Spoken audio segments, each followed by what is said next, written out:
Hi, are you an author in the middle of self-publishing your next book? Somewhere along the process, you've probably heard about creating an audiobook. You've been encouraged to make an audiobook. You know friends who've made the investment in creating an audiobook, but you can't bring yourself to get started because getting into the technical weeds just seems too daunting. But what if we could take that all away? What if we could remove 90% of the technical barriers, so all you would have to do is show up to the microphone and record? Or maybe you don't want to record your own audiobook. That's totally fine too. We have an experienced team of professional narrators that would love to audition for your audiobook. Our Done For You service guarantees that you will have a professionally produced audiobook ready for commercial release. If you're ready to get started today, please click the link below and schedule a free call. We can't wait to hear from you and to get started on your project.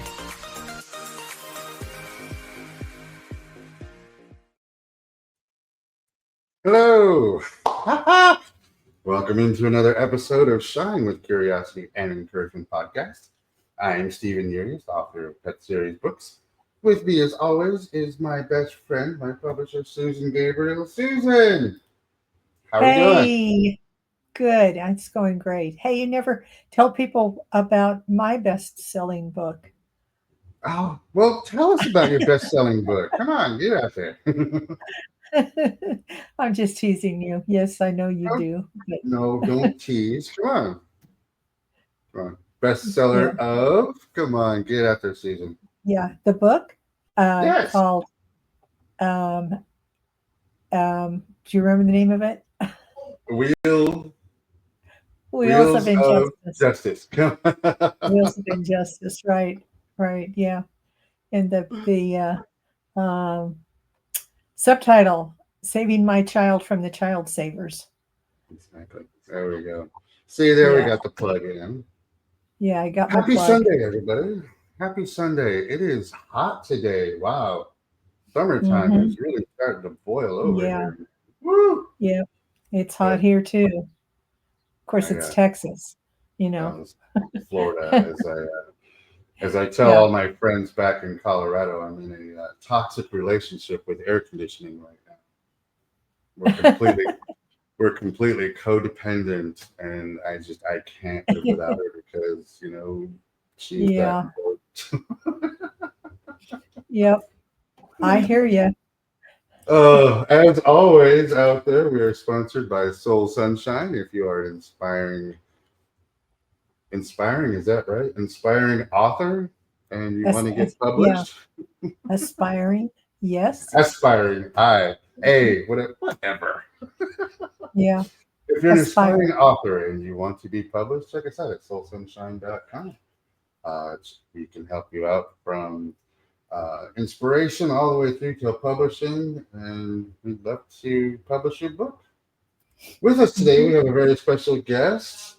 He is a musician, and we've never had a musician on before. He is the guitarist and songwriter for a band, and I'm hoping I'm going to get it correctly. It's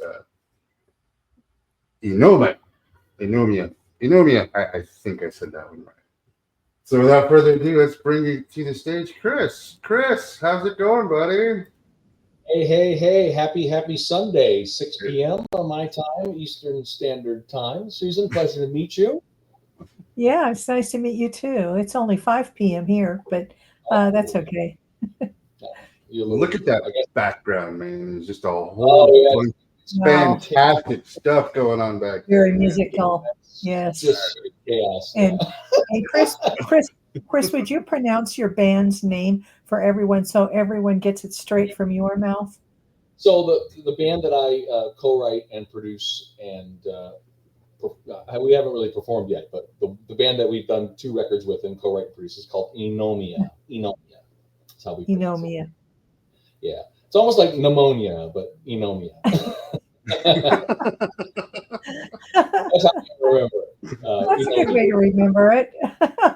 My band is like pneumonia, but it's much better. Yeah, exactly. It's not as bad. Oh, look at that! You already have a fan. There's a Doreen that says, "Hey, Chris." Hey, hi, Doreen. So it's great she's here. She's a great fan. She actually comes to. So I perform with a couple of artists, and one artist is her name is Christine Ullman and Rebel Montez, and she's the lead singer for the SNL band on Saturday Night Live. And she's been there. Nice. We've met Doreen in the past at a couple of shows, and she's always been so gracious and wonderful to come out and just be there for us and support. So, and Christine is a lovely, lovely individual, blues soul artist. So it's another hat that I wear, so to speak. So that is so cool. Yeah, it's a very lucky guy. I got all these. We also have one of our listeners here, Dan. He says, "Look at all those guitars!" And hey, Chris, you can't see them all. There's all kinds of stuff over here. I can't. We'll have some show and tell if you have a minute. I'll pull a couple of funny things out. So that's awesome. That is so awesome, and I'm excited for this. So let's start off with just introduce yourself to our viewers and let us know more about you. Well, I mean, as you mentioned, my name is Chris Bickley, right? And I'm the guitarist for Christine Ullman, Rebel Montez. I'm also the songwriter, co-songwriter and guitarist for Inomia. This is a symphonic rock band. And I'm also a producer and other songs. Hold on. What's a symphonic rock band?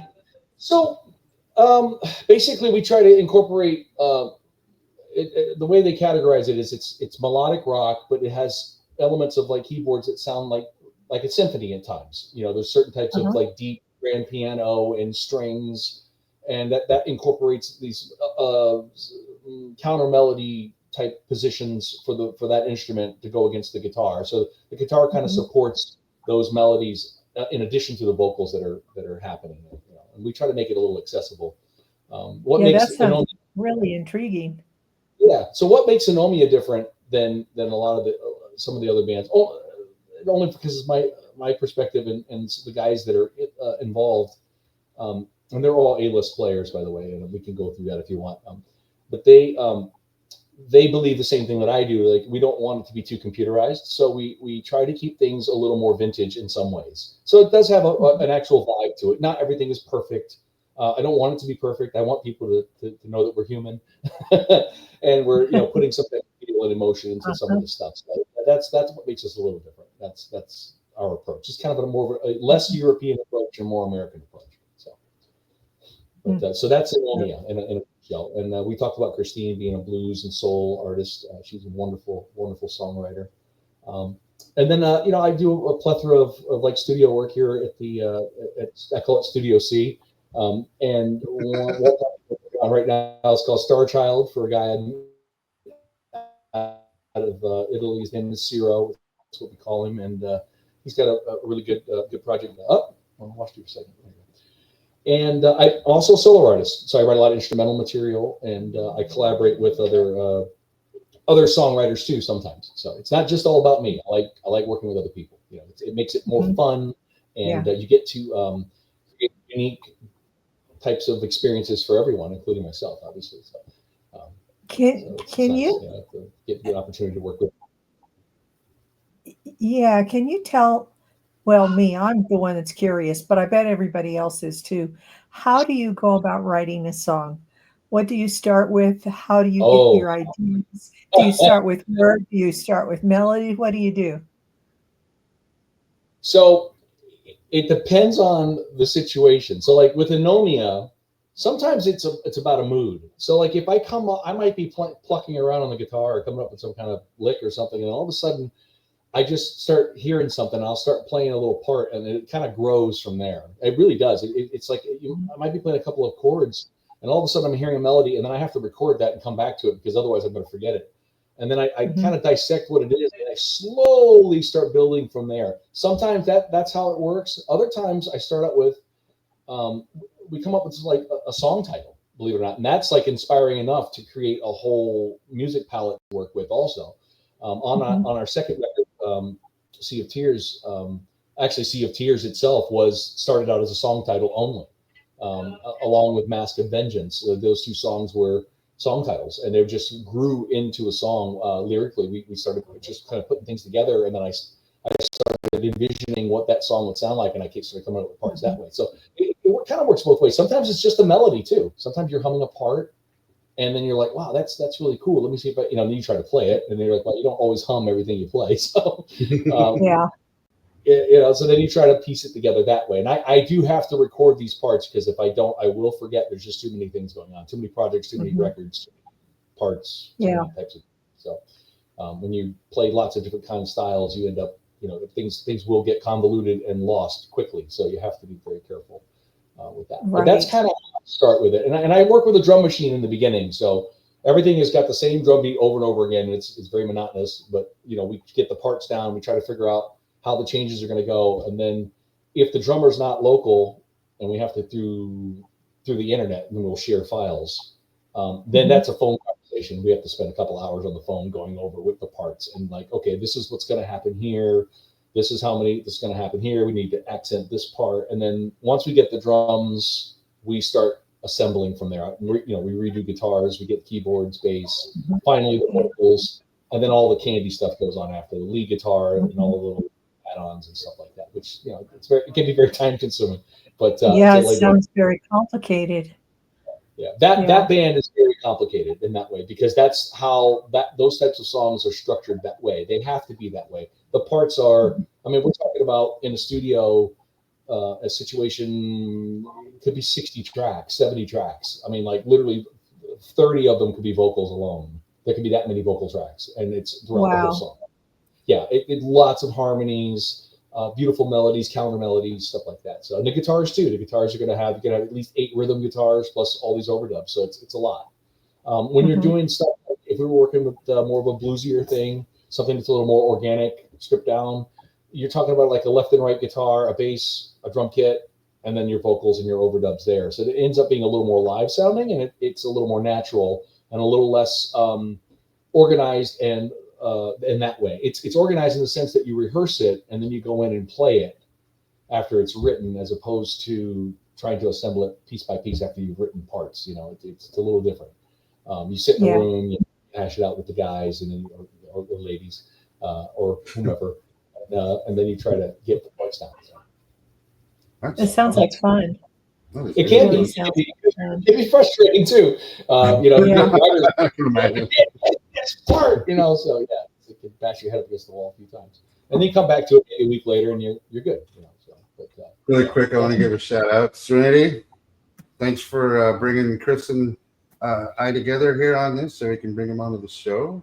So this is the best collection she's ever seen. Saying I. Yeah, well, she's seen all the secret ones too. I don't talk about, but yeah, that's a whole other thing. And she wants to know: is it harder to write lyrics before the music or guitars and rhythm than the lyrics? I think sometimes it's harder to put the lyrics to the music because you've got this arrangement and you've got this thing going on, and you're like trying to fit these melodies and these parts to it, and it can be pretty tough. I think, at least that's from my perspective. I think it'd be really, really, really tough. Inspiration, moods, guys. Well, we were talking about that. Actually, I want to. My next question is: at what age did you start to play? I was a late bloomer. For me, 16. Everybody now is starting to like 5, 6, 7, 8 years old. These guys are like amazing. These kids on YouTube. I wish I had YouTube when I was growing up. My God, what kind of guitar player would I be? These guys. I started around 16. I was early high school, 9th, 10th grade, and I started off of the radio. I had a cassette player, and whatever was on the radio, that's what I was trying to play. And I just kept rewinding. I recorded it for the day. I finally got that song. Okay, great. And I'd rewind it and play it, rewind it and play it, and try to keep picking it up with my ears to try to figure out what they were doing. Because I didn't know how to read music. It sounds like you play by ear rather than reading music. I'm not a traditional taught musician. I'm actually terrible that way. Admitting. Did you learn to read music too? No, I never did. Okay, that's interesting. It's totally done by ear, and I recognize, I understand the note patterns, and I understand what keys I'm in, and I understand what notes work. But I don't sight read at all. I don't. I'm a terrible technician that way. Back to ask. I took piano lessons for 8 years, so I learned how to read music. That was the way I learned. My best friend, though, was like you. She would just hear a song and then she'd go to the piano and she'd pick it out. next thing you knew, she was playing it. And Right. I always envied that skill. So it was, there's quite a difference between a person who can sight read music and someone who can actually go to a piano or a guitar and pick out that song and play it Yeah, by yeah, ear. it's definitely a different mindset. Because when you're sight reading, you're able to pretty much play whatever's in front of you, and you could, you don't. There's no thinking about it. You can pretty much just read and play. Right. But you still use your ears too. When I was really young, I played violin, and I did know at that point a little bit on how to sight read because I used to. But I was so, my personality is just because I don't want to call myself lazy, but my dad always used to say, you outsmart yourself, because I would just memorize the parts, and then I would play. I learned it. Okay, I memorize it and just play it. But that was always my own undoing. But yeah, I'm not traditionally taught that way. I did take some lessons from some great teachers over time. I was lucky to learn some things from different people. But I have my Superman shirt on. I don't have my Bickley Uncollege of Music shirt. I didn't go to, it's not Berkeley, right? Not Berkeley, but yeah. So yeah, and I say this because I'm a Southerner, so I'm originally born in South Carolina, so I didn't have access to a lot of teachers, books for that kind of stuff. I was kind of stuck in a room with the radio, whatever I found at a pawn shop or tag sale, that's what I ended up buying. And I wasn't interested in a lot of popular music. I was very interested in 60s and 70s and some 80s, obviously, stuff too. That was big songs back then. Jimi Hendrix, of course, Janis Joplin, Leonard Skinner, 38 Special. just stuff that I can sing along to, and just stuff that spoke to me and had good melody, and it was just rich. And obviously as I grew older, I grew into other things too that were even deeper than that. Gary Moore and B.B. King. So, used to the natural sound like the Beatles. They make some mistakes, but that's part of the record. That's part of the charm. That's part of the feel of a non-overproduced music. Yeah, very organic sounding. 4 microphones in a room. That's it. A couple overdubs. And you're done. Actually, small footnote for the fans out there, and I don't know, maybe Doreen's still listening, and she would like this. So Christine actually sang on a Rolling Stones album. Nice. Wow. Yeah, she actually sang on the Metamorphosis record. So that was nice. Yeah, I always. Wow, the Stones. So, that's good. Does she still have contact with Mick Jagger? I don't know the circumstances beyond. I've never really discussed all the details about it. I know that she was brought in over at Trod Nossel Studios back in the day here in Connecticut, and I know she did the work there. And she is credited in. I don't have my book nearby, but there's a history of Rolling Stones songs broken down by record and songs, and she's credited on those. Some I think half that record. She's credited on all Jimmy Page and a bunch of other people that ghost played on some of that record. So it was pretty cool. But a small footnote. So that is so cool, man. I love that. Yeah, I do too. I'm a fan myself, so I'm just like, that's great. Hey, Stephen. Yeah. Stephen, do we have our audio set up so that he could, if he had a song that he would want to play us, or not necessarily play with the guitar, but maybe he's got something, that's on a video or on audio or something. He might want to give us a little snip of what he plays and what his music sounds like. Yeah, if you want to put together. It's hard to talk about music. I want to hear it. So, like, how would you do that? Would I give you guys a link and you would play something, or do I need to play something here, or how would that happen? I can. So what we can do is, do you have an audio file, or do you have a? Yep. I saw your one on YouTube earlier, but I never downloaded it. Okay. So I can pull up. I have tons of music you can listen to. Yeah, something that you really like and you want people to hear. If you want to send it over to me so in Messenger, Okay, so give me a second here. Let's see if I can do this. Yeah. I can then upload it, and we can shoot it out. Sorry, we do all this live, so no telling what's going to come out of my mouth. No live without a net. So let's do it. Let's see here. I'm opening up Messenger now. Let's see if I can send this over. I have a couple songs that I like. Rock on again, Serenity. Thank you. We're happy to do this as well. Woo! Let's see here. Steven, there you are, Steven. All right. I have now. If I send it to you through Messenger, it's going to come up as a wave, like a wave thing. Is that going to be all right, or just play it off of there? No, I'm going to upload it to here, and then we'll play it right on screen.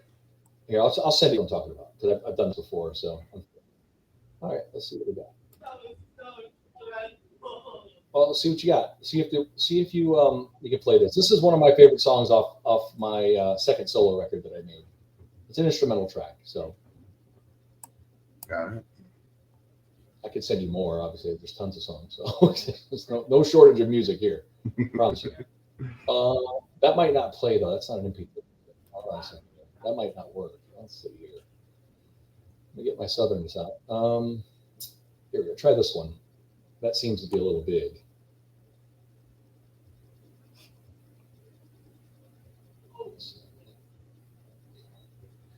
Did that go through or no? No. No, it's still. Try this one. Figuring it out. It's a little shorter. MP3. MP3. Okay. That one works. That might actually work out for you. Okay, we're going to stay down.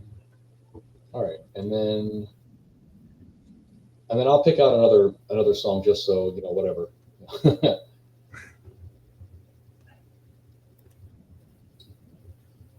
Let's see here.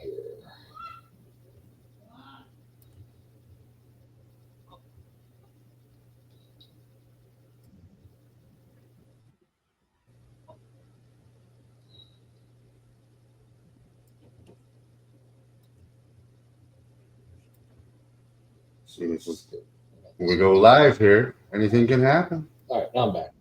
Woo! All right. That's it. All right. So let's see. Yeah, there's a song in there. So. I will pull it up now. You guys ready? Live and in Studio C.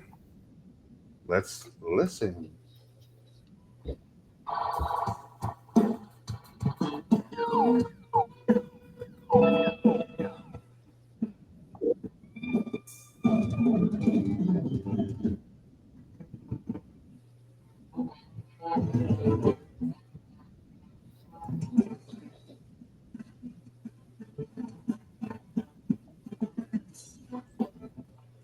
Hey, Steven? It's a little broken up. I don't think it's coming through. You may hear it, but we don't hear it. I hear it fantastic. Yeah, Sorry. it's coming through. It's all that matters. It's all in your head. No, it's on my side of the screen. It's on my side of the screen here. Yeah.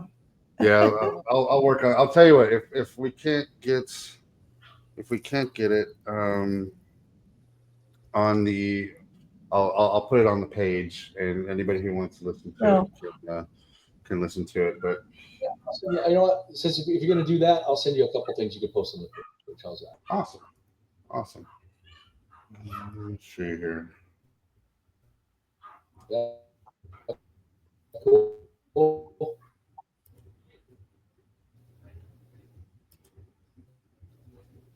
That way, we can send a bunch of different things on there. You know what? Maybe if I share my screen.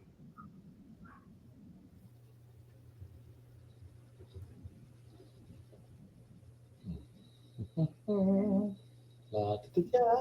not gonna work. We'll figure it out. Working, huh? We'll figure it out. on the spot here, I couldn't get to it because it's an audio file. If do you have a video file? Maybe I can definitely share a video. I don't have any. Oh yeah, we could go to what do you call it? We can go to YouTube if you want. Do you have that video for Would that be YouTube okay? downloaded? Yeah. Or no? Yeah. No. You know what? Right? We go to YouTube. You could just, the thing is, you could just play it, Chris. If you played it. Well, he's not in a position where he can play right now. No, I mean, you just You want to play guitar? Well, play something. I could play the song here just like you can if you want.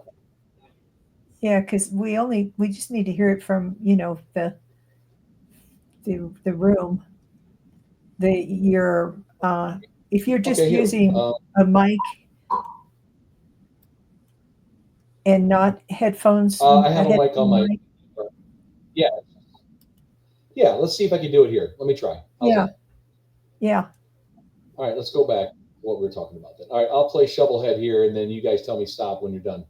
All right, the song's called Shovelhead, and it's basically it's about a motorcycle, right?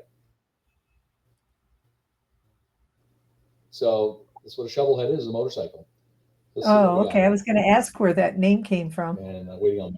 But it shows you I don't know. Yeah, it had that feel to it, and I was really. That's okay. All right, Harley Davidson. Let's see if it'll play. Come on. Here we go. All right, start to play.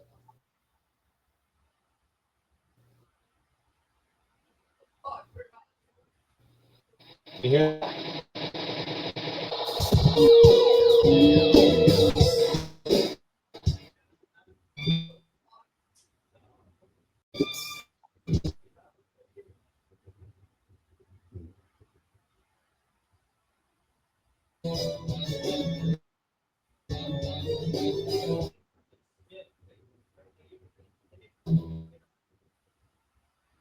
I think we're having a.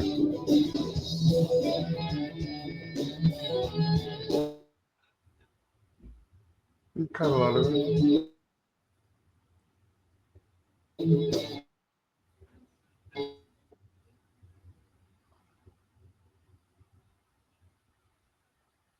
I think we're having some bandwidth issues. Yeah. Hey, you know what this means, don't you? What? This means that we have to figure out this music thing, and we have to have Chris back. Sounds good.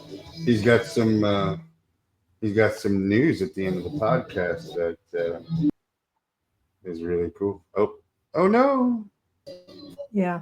Oh no. Yeah, it's there we go. There we go. We'll figure it out. And then Chris, would you come back on sometime with us and we can do a better job of playing your music at the podcast during the podcast? Yeah, we'll get it all figured out for sure. Well, I'll send you I'll send you the links and you can post them on the. Yeah. How's that? Okay. Right? Sounds good.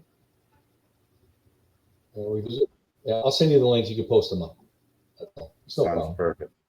Sounds perfect. Easy. So, and then I'll send you a live version of an Everly Brothers song that Christine and I did. Oh, that would be fabulous. See, I remember the Everly Brothers. See, we can talk that too. That was perfect. I'm a firm believer that the best songs created in the 60s, 70s, and 80s. That's so good. You got those, so here it goes. I like them all. I think it's definitely the best eras of all that. So you've got 3 songs in your that podcast chat that we had going there. So just so you know. Perfect. Right, cool. Okay, you're great. All right. Well, there's that. So being in a band, and I'm back. So, being in a band, I'm sure you've had I'm sure you've had some gigs that are smaller. And tell me about a small gig that was absolutely horrible. Well, I can't tell you where because that would be not fair, obviously. But yeah, there's been gigs in the past where many years ago. I can tell you that. I can't tell you where. Well, I can tell you the city. So I remember one time in Charlotte, in one of my bands. It was bad, not just because it was bad, because it was just a bad night, but it was so bad, and it was a weekend, and the weather was not very cooperative, and it was just, for some reason, it was just something goofy about it. I can't remember the whole circumstance. I know that the time before we were there, the place was mobbed, and it was we were in Charlotte, North Carolina, and the place was, like I said, absolutely mobbed. We had a beautiful time, amazing time. I mean, basically, I almost trashed the place. It was so awesome. And the next time we went back, we were introducing the people to each other at the bar when they walked in the door, because there was only like 4 people in the whole place. And it was just so horrible. And it was a real killjoy, because we were all amped up. We had, we brought extra lighting, and we had a fog machine, and we had all this, stuff that we didn't need. And it was absolutely ridiculous. And yeah, that was bad. and then humbling experience, huh? Oh yeah, those were great. And then like that night too, I think my singer at that time, the tip of the guitar actually hit his head, and the string cut him. So he had extra, special effects, let's just say. Oh. Yeah, it was just not good. Yeah, that was a bad night. I mean, there's been a couple of those. I mean, there's some gigs that were like good gigs, but they were bad for the band because we were outdoors and the humidity was like brutal, and like literally you're just standing there and sweat is just running off of everything, and your hands are, one thing about a guitar player I gotta mention is that when you're playing, the finish on the neck, and I know there's other guitar players that might, if they see this podcast, they'll definitely agree with me. If it's nasty out and it's sweaty and like icky, the finish on the neck can get real sticky, like nasty sticky. Yeah. Like the sweat finish, whatever. It just gets real sticky, and like you just can't play. You just, your hand sandpaper all over the neck. It's just like getting stuck and tripping over yourself and just making tons of mistakes. It's just, that makes for a miserable night. And all your clothes are sticking to you like Velcro. It's just awful, and you're dehydrated because it's so humid. So some of those outdoor gigs like that are pretty bad. But they turn out to be decent gigs for the crowds, but for the bands, they usually tend to be pretty bad. So. Yeah. But those, yeah, if you get remember loud, if the crowd is loud enough, they won't notice. Well, if they're into it, and they usually are. I mean, they come to right. A lot of them to see the show in particular. I mean, it's not a bar, so thankfully, they're there to see the performance and be part of the show, and it's nice. It really is nice to have them there. I mean, we love it when they're participating and they're involved, because we want them to dance, we want them to have a good time, we want them to sing, we want them to feel it. We feel it too. Definitely. It's important. So on the flip side of that, since we are a very positive podcast, tell me about a gig that was just absolutely incredible. There's been a lot of wonderful gigs over the years. I mean, I'm admittingly 47 years old, and I've been very lucky and blessed to have done all that I have done. I can tell you that I'm gonna name a couple. I have to, because it's hard to pick a favorite, right?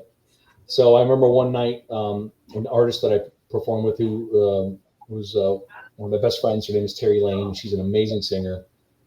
We performed here on York Street at the famous Toad's Place in New Haven, Connecticut. It's a very famous venue. It's been there forever. And we had the opportunity to open for Johnny Winter that night. And we were supporting Johnny that night. And this place was mobbed. It was wall to wall. And the crowd was just like ripping the walls down. They were so responsive. It was such an incredible night, such amazing energy. We were on fire. The band, we couldn't play a bad note. It was not possible. It just wasn't possible. And I can remember in the encore, we went into Shoot the Thrill by AC/DC, and it was all her own material normally, but once in a while we would throw in a Bad Company song or something. And at the end of the night, we played Shoot the Thrill and just blew the doors off the place. It was just absolutely magic that night. And we got to meet Johnny and stuff. And that was beautiful too. Obviously, get to see Johnny Winter. There's more Johnny Winter stories if you want to hear them. But that night was a really special, wonderful, amazing gig. I mean, that place only holds about 800 people, but it feels like 10,000 when you're in there, because they just erupt into this venue. It is just absolutely amazing place.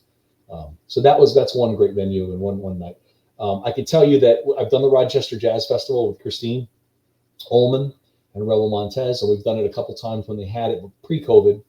And both night we did doubles. We did 2 shows in one night. So we'll play at 7 and then end at like 8:30, and then go back on at 9 and at 10:30. We'll play the same set twice because it's 2 separate audiences that come because they're selling tickets for 2 shows in one night. And that crowd under that tent was both shows were just amazing. They were just that night was a magic night, beautiful magic night. I mean, just erupted, totally into it, dancing. I mean, I thought the chairs were going to start flying across the room. They were just so into it. It was so great. So that was another beautiful moment and a great night. And that was probably cumulatively, there's probably 4,000 or 5,000 people easily into that tent. It was a small tent, but they were just jammed in there. And another venue and another interesting show that we do with Christine, and it's a gospel set that we play in the gospel tent at the Rhythm and Roots Festival at the end of August. And we're going to be doing it again this year in Rhode Island, Charleston, Rhode Island. And that show is the same exact, if I could mirror it, it's that show. That show is identical to the one that happened over at the Rochester Jazz Festival. It is a tent. We have the Sin Sisters doing gospel background vocals with us. Nice. Christine with the full band. We got like 5-part harmonies going on, and these people tear the roof off this place, off this tent. And we go on at like 11 o'clock in the morning. It's a gospel set in the morning on a Sunday. And wow. It is absolutely amazing. I mean, we play Curtis Mayfield.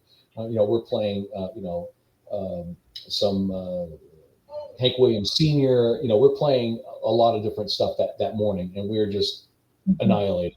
And it's a very, very, those are very special shows that make you grateful to have these experiences and these opportunities to connect with people in that way and give them some joy. Like I take pride in being able to share what I can do on guitar and really, let them go home feeling something. It means the world to me. So I can never think of any audience ever. If I connect with somebody at all, it's a very deep and very personal thing for me. So I'm very, very gracious. So those gigs are like someone ones that stand out in my mind. I know there's some other ones like I played some fairs and stuff like that on some big stages and stuff that were a lot of fun and were great. But those 3, I can tell you off the top of my head, they were like, wow, the first ones that come to mind about how amazing, having an amazing night. I don't know if Terry's watching, but she kicked ass. Send me that information. I'll help promote you and get the word out there. So people I'll let you. I'll send you her website. She's fantastic. I mean, she's as good as anybody out there. I mean, that's an artist that I didn't mention earlier, but because she's on hiatus right now, she's been doing some other things, but she's going to get back to it. But she's done a lot of stuff too. I mean, she sang on a Harry Connick Jr. song with Harry Connick, and a bunch of other stuff. She did some background vocals and some big records. Jeff Pitchell, the blues artist, she's done a lot of. So she's really, really good. She's fantastic, actually. Very yeah. Actually, another little footnote, so everybody knows. Most of my career is surrounded by, around working with female artists. Just so everybody knows, that is a fact. And it was an epiphany I had a couple years ago. I was like, you know what? A lot of my catalog, unless I'm inviting male singers to sing on my records, I put a lot of women. It's awesome though, man. Females got some of the best vocalists of our time are always been female. Well, I'm just like a women's champion over here. That's my deal. So, and I don't know if it's because guys don't want to work with them or whatever. It seems to be the problem. Like they can't take direction sometimes from a woman. It makes them awkward or whatever. But I don't mind it at all. I think that women are great. I think they're amazing artists. They do amazing things. And I'm happy to be there and to support, Christine, Terry, and a plethora of other women I've played for, worked with. Phyllis Rutter, actually from Anomia. She's a female artist, also female singer also.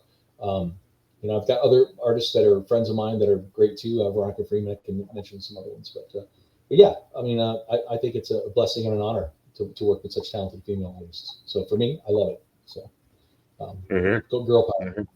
I love it. So speaking of artists, I'm sure you've worked, as you said, you've worked with a lot of them throughout your history on things, but who is the most known person that you've played with?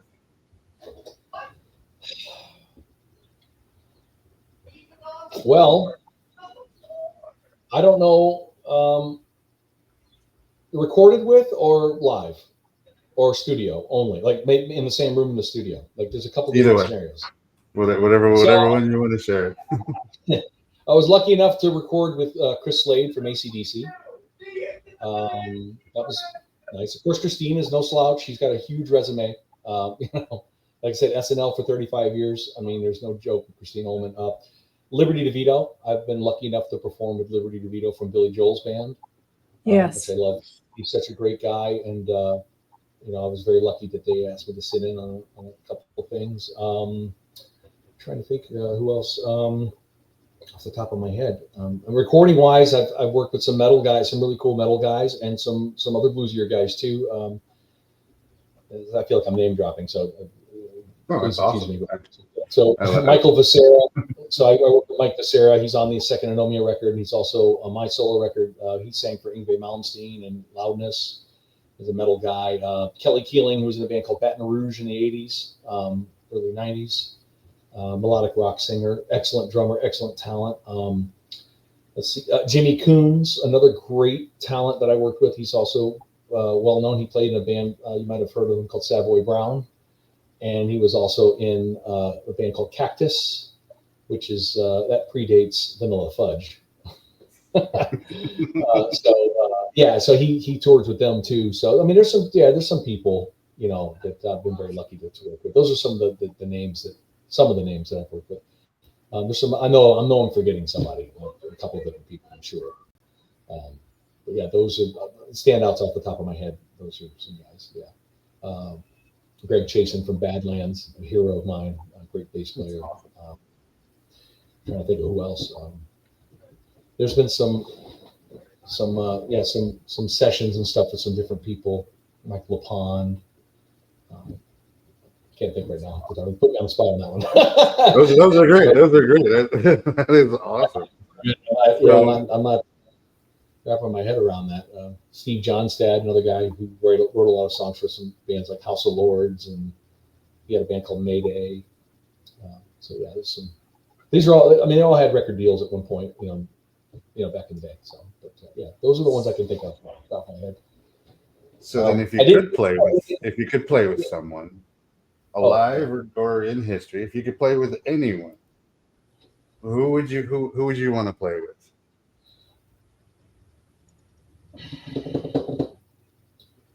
I would like to have like a jam night with like I'd love to jam with like Gary Moore and Ainsley Dunbar. Wow. And you know, having like a jam night with those guys, and maybe on bass, I think I wouldn't mind.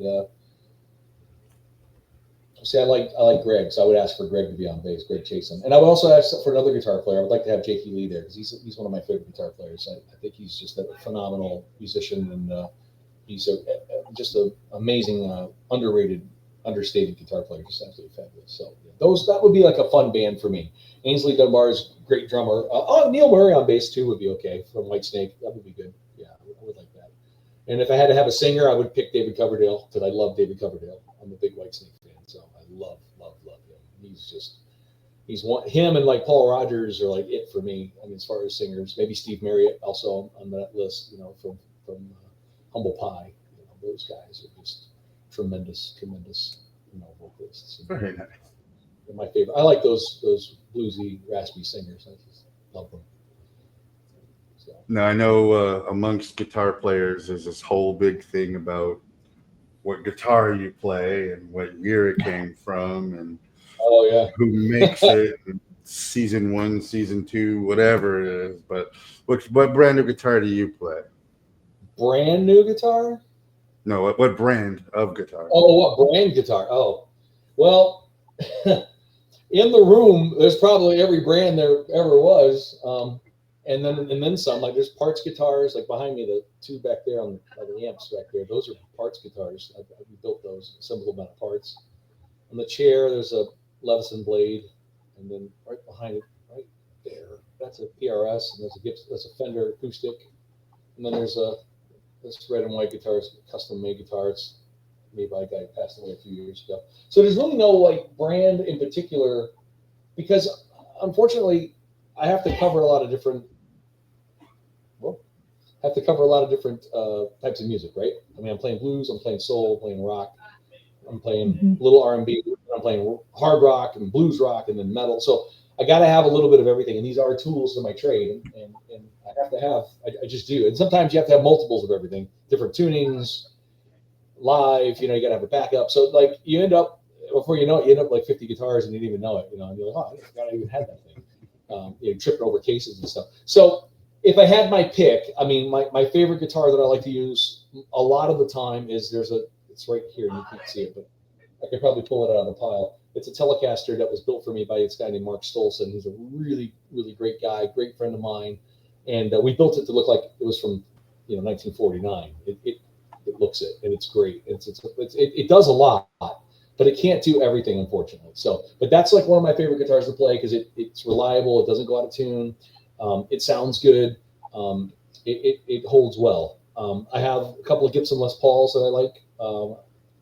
Quite a few of them actually, and I like those a lot for the way they sound, the way they feel, and of course I have some Fenders and stuff that I use for different stuff too.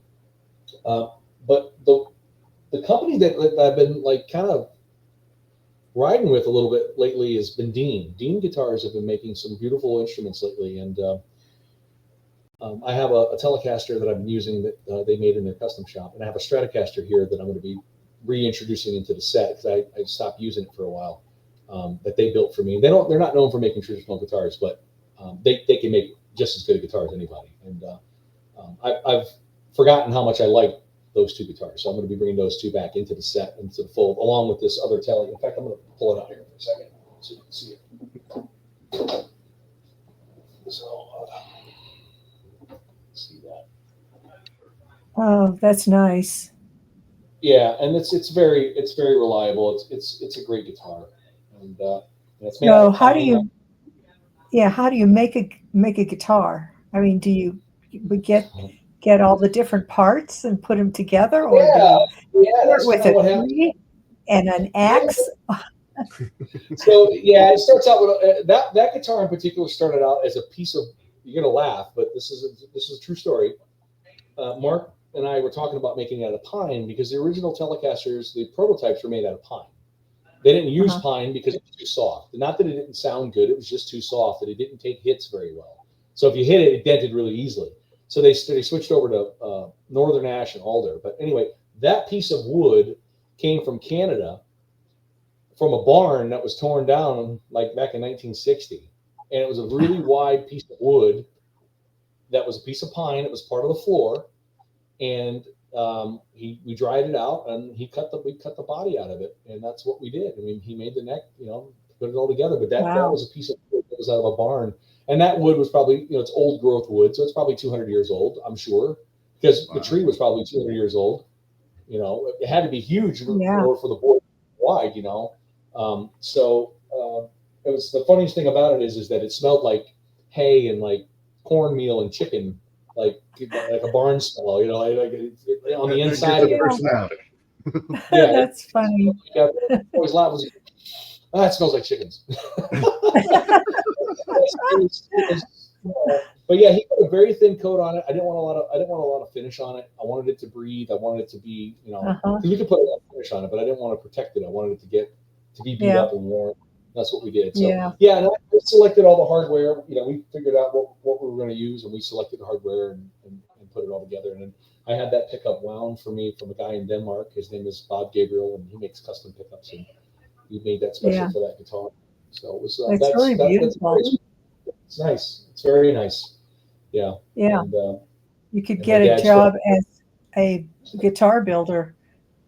If you ever I didn't build it. My friend play music. And I want to give a little shout out to my buddy Roy Young. I don't know if he's watching or not, but he made the strap for me.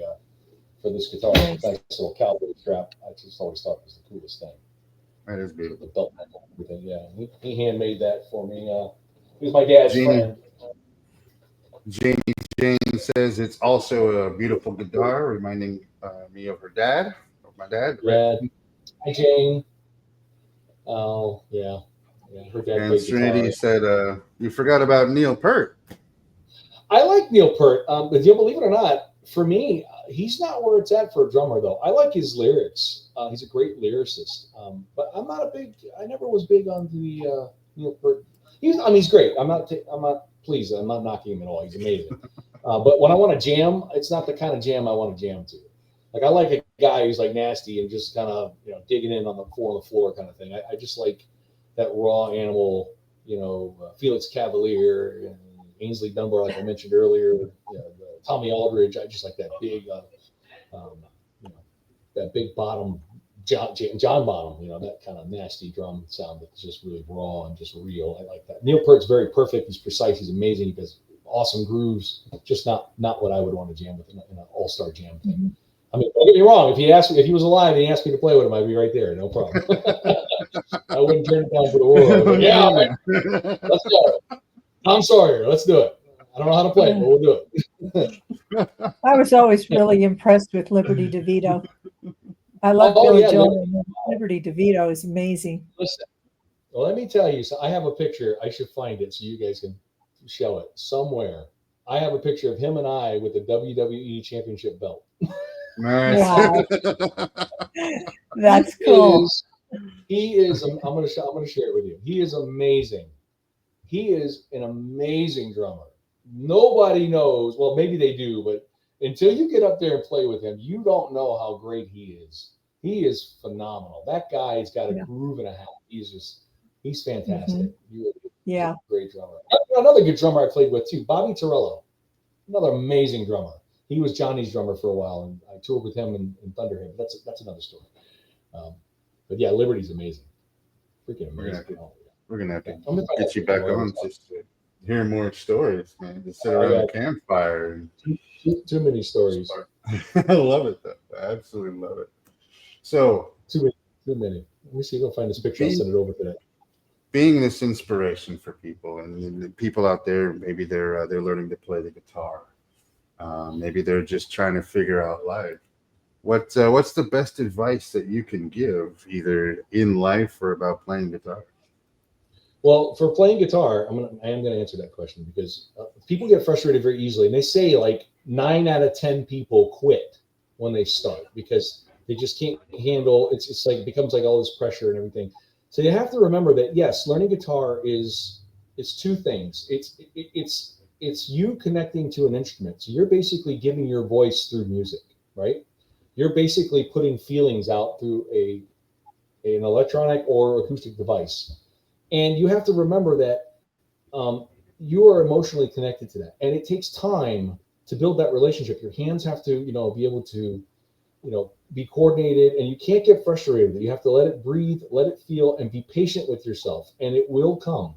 You just have to take the time. And like anything else, like riding a bike or playing basketball or anything else that you do, you have to give it time to develop. And you can't get discouraged because you can easily do that if you're not seeing results like by tomorrow, especially, if you're just picking it up and you got a cheap guitar and it's not easy to play and this kind of stuff, that makes it tough. So I always say, just stick with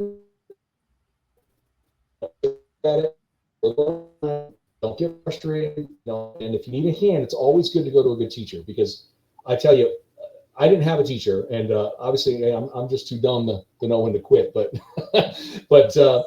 if I had a good teacher, it would have made a big difference as far as how much further developed I would have been into my playing. But I was so passionate about it, I just wouldn't give up. I never said die. So that's why I kept going. But having a good teacher really does help. Even just giving you the inspiration and where to look for, how to hold the pick, where to put your hands, how to touch the strings, and those little things are imperative to having somebody. And you don't have to take lessons like every week.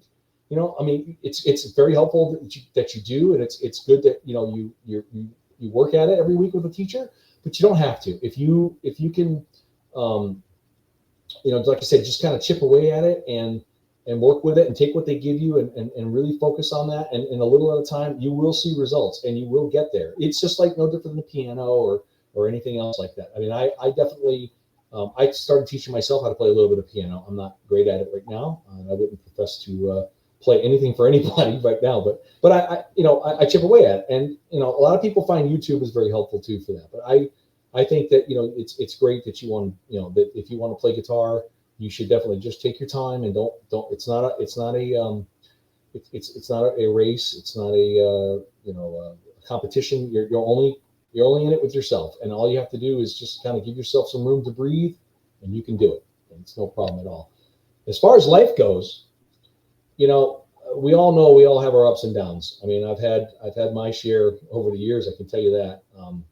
You just can't let it get you to the point where you're ready to give up, because there's always going to be an up and down. There's going to be something around the corner that's going to change your life and make things better. Like they always say, one door opens, the other door closes, right? That's what they say, right?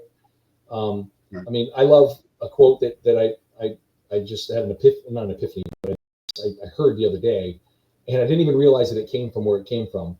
But it was a quote from Winnie the Pooh. And he said, "I get to where I'm going by leaving where I have been." And it was it was just profound to me. It's like, leaving the past behind and moving forward, letting it go and go to where you're going to go and get to the next step. And it's been a challenging couple of years for everybody. I know, especially post-COVID, it's been brutal. And I've had my, like I said, I've had my shares of ups and downs too. But I keep going, not only through music, and I got great people around me. Obviously, the fans are always very helpful. They touch my heart. They really do. But having good people around me makes a difference. Get around your friends. Get them. They'll pick you up. They won't let you be down. That's one way you gotta stick to it, and don't give up. Just don't give up. Keep doing. Keep going. Winston Churchill said that too. He said, if you think you're going through hell, keep going. Keep moving forward. I mean, that's some of the best advice you can give. However, your advice on playing guitar makes me want to pick up a guitar and play. Do it. Let's do it. Let's go. Let's get it done. I'm trying to find that picture for you. I'm sorry I'm not looking up at the camera. I do apologize. I hope I was felt as heartfelt what I was saying about that. But it's definitely you can't let things get you down. We're all gonna make mistakes. We're all gonna have hurdles and obstacles. I mean, another good saying that I like is the difference between the student and the master is the master has failed many times. And that's the truth. He's learned by experience. He knows. He understands. He sees. He adjusts. He adapts. All that stuff. It's relative. It makes sense. Don't let it get you. Absolutely love it. So, do you have any? Do you plan on having any new albums coming soon? Yes, I do. I have. I have some top secret projects going on right now. And so a couple of them I can't talk about too much, but I can say a couple things. And then I have, of course, I have plans for another solo record because it's time. It's time to make another record for Shred Guy Records. Michael McDowell there has always been a big supporter of mine. He's a great guy, and I can't wait to make another instrumental record and with a couple of guests like I always do. Those records are fun for me because I always bring my friends. I just bring everybody that I like or want to work with, or somebody I've always wanted to work with. And when you talk about like all-star band, I'll see if they're available. And go, hey, would you like to play drums on this? Or you think you want to play bass or, play guitar? Or, I don't have to play guitar solos on it. It doesn't matter to me. If I have somebody else that wants to do it, that's great. Because I get to hear something different, and it's not just me all the time. Because sometimes over redundancy for me is just not good either. Okay, I found what I wanted to send you. Anyway. So that's coming. There's going to be another solo record soon, and we're going to get it done. And I can't wait to get it done actually, because I've been dying for it. I have another record I will talk about that I haven't been talking about, and it's called it's going to be called Speed Shop. And this record is going to be a small tribute to my father. My father passed away 2 years ago, and obviously that was pretty earth-shattering situation. But we kept going, because that's what he wanted us to do, and he knows. Obviously, it was very difficult, and it was not easy. But the whole record will be pretty much a tribute to him, and it's going to be themed around cars, because my dad was a big car guy, and we should include myself. I can't not include myself. We are car people, and so he had some vehicles, and I had some parts of vehicles. I do have one vehicle, so put together. So you guys might find this interesting. So I have a 61 Rambler Classic that I tinker in the garage. So, and I bought that about 4 years ago to give myself some breathing time. Like go for a drive, or unwind. So yes, I do own a 1961 Rambler Classic, and it's an oddball. That's classic, man. That is a classic car. So but the whole record's going to be. I'll send you pictures. The whole record is going to be a car theme. So that's really cool. So there's going to be some cover songs on it, which is going to be fun because I don't do a lot of covers. I don't normally play other people's music, but this time I'm going to, just because I'm looking for car theme stuff. So there's going to be some Foghat. There's going to be some Montrose. And we'll see what other stuff I pull out of my hat. And I'm working on writing a couple songs for that, lyrics and melodies. And I'm actually going to sing on that record. That's my plan. I haven't sang on any of my records yet. So this one will be one I sing on. That particular Speed Shop record will be me singing on it. So that's part of that plan. And then there's, we were talking about earlier, Star Child. That's another record I'm doing for this Italian artist. And he's a great guy. And we're trying to get that wrapped up. He does have one song out that did really well. So we'll try to finish up that and get that finished in the next couple weeks, if I can. Nice. And then that leaves two other projects I can't really talk too much about, but then one of them I can say that we haven't started on the one that I really can't talk much about because we haven't really done much with it at all. But there's something going to be brewing that's really cool, and it's very busy right now. And it's some well-known. Both of these are going to have well-known artists, which is great. And I couldn't mention them before, but the one I will talk about was they are an early 90s, late 80s band. They were signed to Chrysalis Records, and we are getting close to completing a record here, and we have some unreleased material, and we have some new material, and it's an honor and a pleasure for me to be able to make this record. It's actually, believe it or not, it's a bucket list item, because at 47, I was a little young to be in the hair band scene in 1985, 86.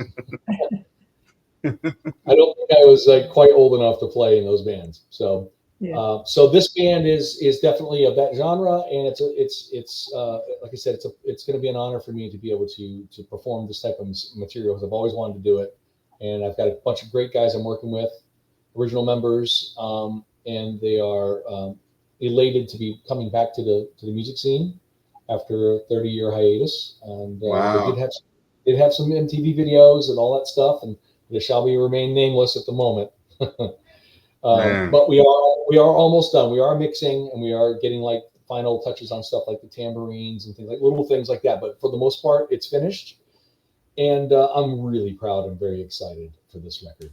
I'm excited myself, man. It's melodic. It's catchy. Excuse me. It's catchy. It's period correct, which is everything that I ever wanted it to be, and it's a dream. It's kind of a dream come true. And unfortunately, it didn't have its tragedies. So we had some setbacks. It took me 15 years to get this off the ground. So it took a lot of chipping away. Well, people's lives and priorities, and it gets in the way. It happens when you're not in it all the time. Like I'm in it all the time. I might as well sleep on those. It's part of the furniture around here,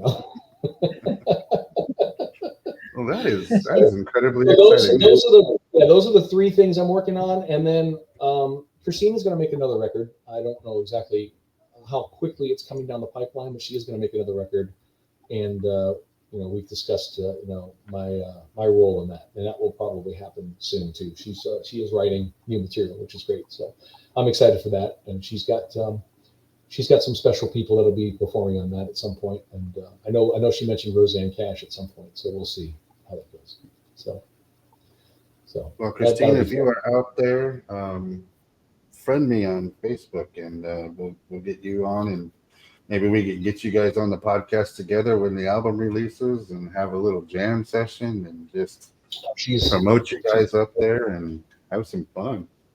Yeah, she's awesome, no doubt. But yeah, so I know she's working on that now. I don't know how soon it's going to come, but that's coming down the pipeline at some point too. So there's quite a few albums in the works right now, and then I'm getting my groove back too. I had some setbacks with some surgeries and stuff in my hand and my knee and stuff. So now that I'm able to be, I'm a little freer, so to speak. I don't know if that's even a word. A little more free. Yeah. My father passing away. Like I said, we all go through stuff. Like I said, you got to keep moving forward. And so now, the clouds are starting to, part, and blue skies and the birds and all that good stuff. So we're back to making music again. So that's where we're at. So, and then we're gonna hit it hard. Right. And t-shirts are coming. Definitely gonna need one of those. Well, we have actually gone over our time. However, before we go, is there anything that you wish to share to our viewers about how they can get in contact with you, find out more about, I said books, but your music or any upcoming releases? So I'm on social media. Anybody can reach out to me. I love talking to people. I'm a chatterbox, so I love people dearly. I have a website, and I have a music player on my website. You can kind of go through it and listen to all the crazy stuff I've done over the years, Christmas records and whatever else I ever did. And then, you can find me pretty much. If you Google me, you find me pretty much anywhere. I'm around. I love to see you at shows. I love it when people come out. So if you see us, coming to Philly or Pennsylvania, or New Jersey or New York or Rhode Island or Mass or anywhere, we're usually all around the tri-state area. And sometimes we travel a little further, depending on what's going on and who's available. Please come say hello with Christine or myself. And Anomia is taking dates, but Anomia is it's very select because we're spread out, so the numbers have to work. And if you can't make it work, then you can't play. So it's just kind of the way it works. But unfortunately, demographics is what it is. Love it. Well, Chris, I want to thank you for coming on to Shine with Curiosity and Encouragement podcast here. It has been an absolute pleasure having you on here. It's been fun and inspirational, man. I'm excited. I can't wait to hear what's coming out in the future of everything you've got going on. And I can't wait to share it. You have no idea. I'm exploding over here over this stuff. Some of the stuff. It's so good. It really is so good. I can't wait. The band is blown away by it. I'm really happy that you found your purpose in life, young enough that you can really use it to bless people.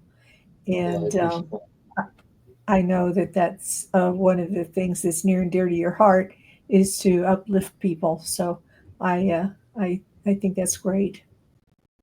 I love being able to put a smile on somebody's face. It means the world to me. It really does.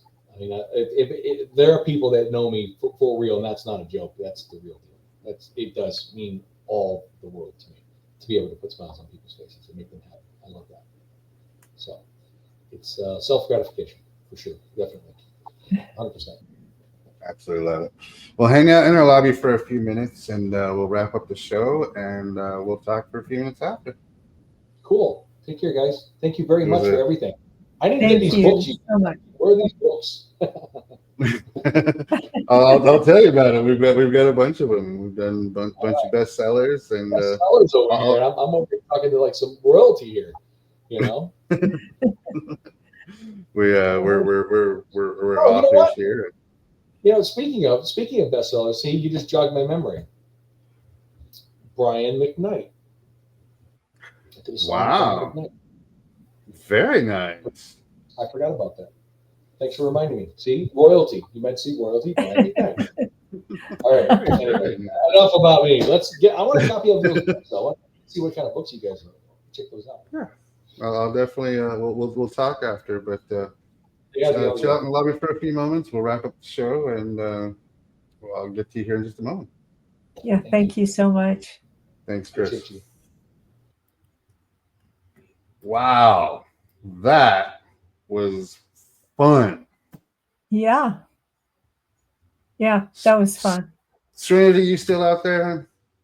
If you are still out there, thank you. Serenity was the one that introduced Chris and told him to come on the podcast, and I was like, let's do it. We've never had a musician before, and man, that was fun.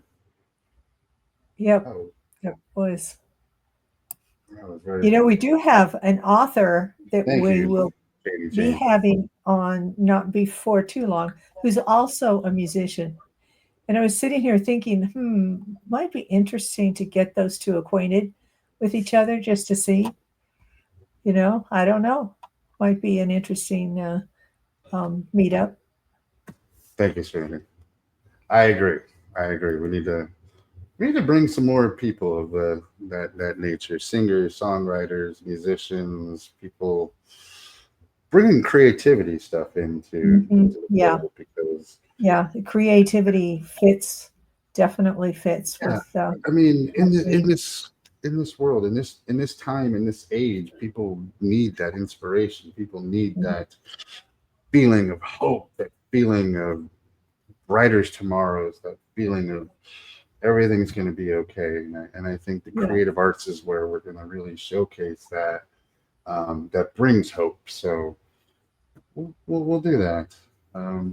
Thank you all for spending your Sunday evening with us on another episode of Shine with Curiosity and Encouragement. We will see you guys all next week. I hope you have an amazing week. I hope the sun shines, the weather's warm, and everything is absolutely brilliant for you. Have a wonderful week, and we'll see you guys all next Sunday. Bye. Ever dreamed of seeing your name on the cover of a book? As a book publisher, we understand the challenges of self-publishing. If you're lost in the process, wondering about illustrators, book coaches, or formatting issues, worry not. At Soul Sunshine, we're here to guide you. Let's turn your dream into reality. Contact us to get started.